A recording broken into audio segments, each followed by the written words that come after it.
provisions with regard to Indian tribes.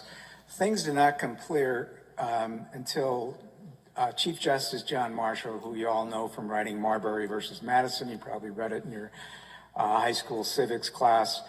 But Chief Justice Marshall, page 10 and 11, did three cases that kind of laid the foundation for all of federal Indian policy. The first one, 1823, Johnson versus McIntosh. And there had been a series of laws called the Trade and Intercourse Act. The first one in 1790 basically said that the land deal, commerce has to be done by the United States. And if there is a land deal, it has to be done by the United States. That was clarified in 1823 in Johnson versus McIntosh, when Marshall essentially said that tribes are going to have the right to occupy the land until the land deal gets made by the United States. So the United States became essentially the land broker. The United States had to make the deal, usually a treaty, with the tribe for the land. So individuals couldn't do it. They wanted to make deals with Indian tribes to get land. States couldn't do it. It had to be the federal government involved in land transactions. And tribes got Aboriginal title or original Indian title as a result. And so Johnson versus McIntosh, federal government does land deals. Second case is there's a quote from it on page 10. And that was a case called Cherokee Nation versus Georgia. And the Cherokees read the Constitution, and they were having a hard time with the state of Georgia. And they said, well, we're the functional equivalent of a foreign nation, so we should go straight into the Supreme Court. And they got up to the Supreme Court, and Justice Marshall kind of laid out what their status was. And basically what was important in this case was not necessarily what the court held, which was the tribes are more like domestic dependent nations. But what Marshall said in this case was that the United States is like a guardian and the tribes are like wards. And he said the United States is overseeing Indian lands and resources, and the tribes are in a state of pupillage. And he also said that the relationship between the tribes and the United States is unlike that between any other two peoples in the world. Cherokee country had gold in it. The state of Georgia was very interested in making laws over the Cherokee reservation, and that's what the Cherokees were there to complain about. But it wasn't until the next year there were several preachers, ministers that went on to Cherokee lands. One of them was a guy named Worcester. And Worcester got arrested for preaching on the Cherokee lands. And the Cherokees were okay with that. They were fine with Worcester coming. But the state of Georgia said, no, we are making regulations over the Cherokee Nation. And Worcester, you have violated them. So they threw Worcester in jail. He appealed it all the way up to the Supreme Court. He was represented by the former Attorney General of the United States, William Wirt.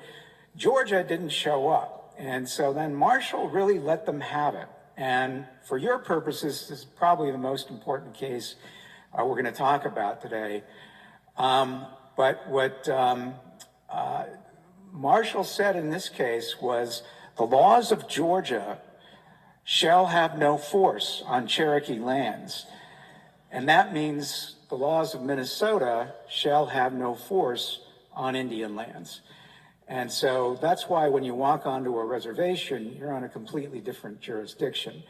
Now, later on, there was a corollary to that. The laws of the United States apply on Indian lands. The laws of states can't apply on Indian lands if the Congress allows it. Mainly, that was done in 1953 with Public Law 280, allowing for state criminal jurisdiction to apply on reservation. But Worcester versus Georgia is basically the underlying case for the relationship between states and tribes. And so the relationship is mainly between the United States and the Indian tribes, and the states are sort of excluded from that relationship unless the United States Congress allows you in. And so when you're analyzing Indian issues, do this analysis. Always ask yourself first, has Congress acted? When looking at Indian policy, look and see if there's a treaty or a subsequent act of Congress that kicks in. Second, keep in mind, in general, states are excluded from the federal-tribal relationship. So in general, state laws don't apply in Indian country unless Congress allowed it. And finally, most important from the tribal perspective, is tribes retain all sovereignty that hasn't been expressly taken away. I think my tribal leader, Kathy Chavers, said that that tribal sovereignty is inherent. It's something the tribes always had, and it's something they retain unless it's expressly taken away by the Congress. So all these rights that are sort of unusual, that from your perspective maybe, the tribes retain, whether it's hunting, fishing, gathering, or the right to do gaming, none of those were given to the reservations or the tribes. Those were rights that the tribes retained. And so consequently, those are the three ways to analyze federal Indian law and policy. Look at what Congress did. Keep in mind you're excluded unless Congress allowed you in. Third, the tribes retain all sovereignty that hasn't been expressly taken away. So during, let's see, we'll move over to pages 12 and 13. So mainly 12. So reservations got established here in Minnesota during the 1800s. A lot of them between 1850 and 1890. Treaty making ends in 1871, and after that, some lands were obtained through executive order. But the reservations get created, and 1855, Leech Lake, Mille Lacs, and then all the other tribes have there's a map on the next page that kind of explains ceded territory and the creation of some of the reservations. So then I guess I will hand it over to you, Rebecca. Go ahead.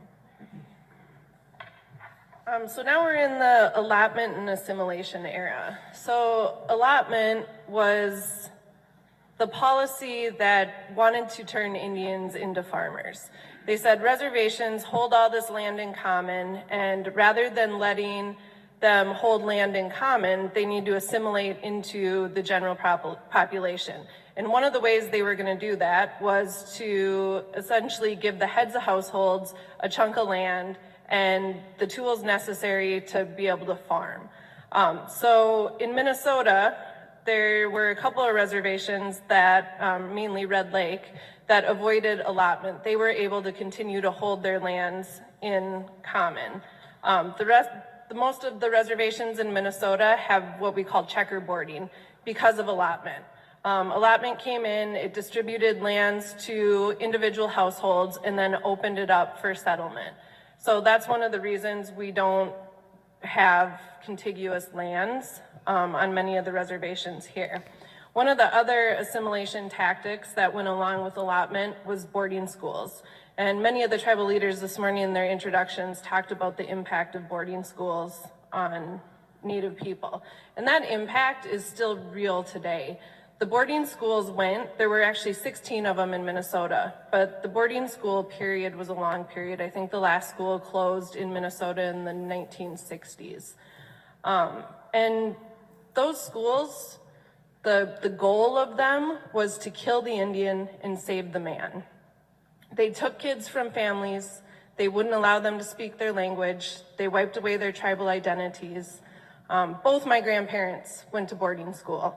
They were both fluent Dakota speakers, But they decided not to pass that language or their culture or their traditions onto their kids because they thought they were protecting them. They wanted them to assimilate, to be mainstream Americans. They wanted them to have opportunity in America and not identify as Indian. The effects of that is still real today. We've got a generation of Native people that don't feel grounded in one area or another. We're not Native, but we're not American either. And that loss of identity leads to the historical trauma or the intergenerational trauma that many Native communities face today. And it could partly can be blamed for some of the alcoholism and drug abuse on reservations, people trying to numb the pain.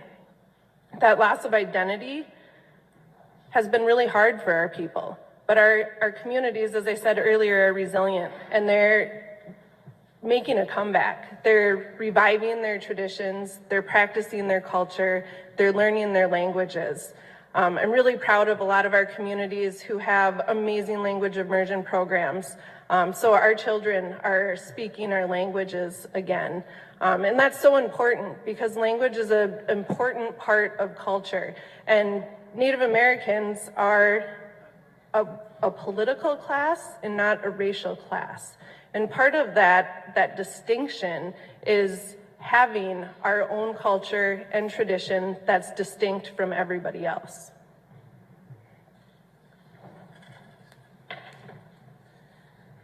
So this idea of